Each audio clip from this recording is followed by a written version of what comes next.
and don't you come back no more. I say what? Hit the road, Jack, and don't you come back no more, no more, no more, no more. Hit the road, Jack, and don't you come back no more.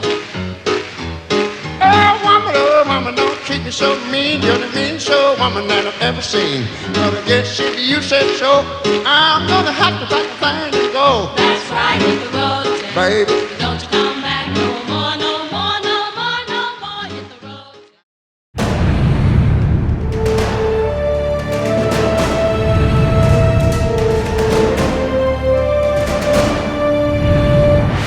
Waymond Charles Robinson est né le 23 septembre 1930 en Géorgie. Il est le fils d'Aretha Charles et de Bailey Robinson.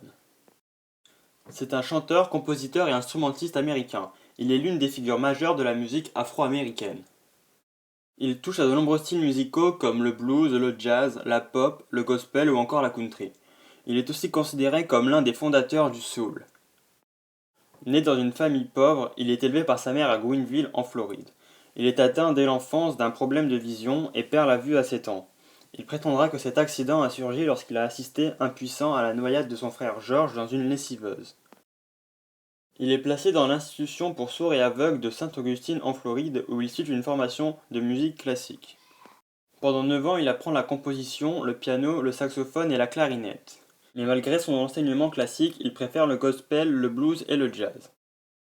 À 15 ans, il perd sa mère et se retrouve orphelin. Il décide de s'installer chez une amie de sa mère à Jacksonville où il commence à travailler comme musicien.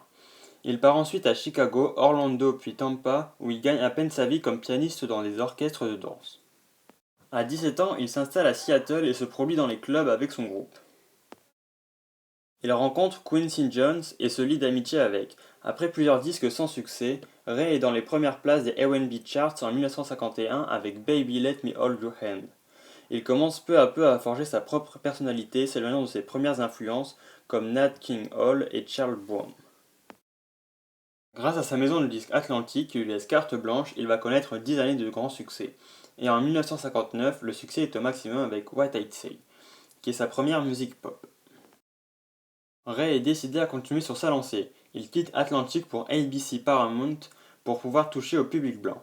Entre 1960 et 1962, il domine dans les pop charts et continue de briller dans les R&B charts.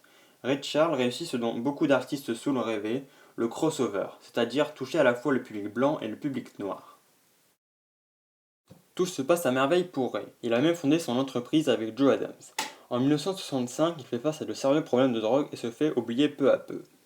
Ray voyage beaucoup pour ses tournées et fréquente donc beaucoup de femmes. Il a été marié 2 fois et a eu 12 enfants. Ray Charles meurt à 73 ans d'une maladie du foie le 10 juin 2004 à Beverly Hills. De nombreux artistes tels que Michael Jackson, Elton John ou encore les Rolling Stones lui ont rendu hommage à sa mort. Un film biographique a été réalisé sur lui en 2005 par Taylor Hackford. Jamie Foxx, l'acteur qui jouait Ray Charles, a reçu l'Oscar du meilleur acteur et le film a reçu l'Oscar de la meilleure bande-son originale. On notera une citation ironique de Ray Charles qui était « Je suis aveugle mais on trouve toujours plus malheureux que soi. J'aurais pu être noir. » Si cette incroyable histoire t'a plu, tu peux mettre un j'aime, commenter ou la partager sur les réseaux sociaux. Et à la prochaine pour une incroyable histoire. I made up my mind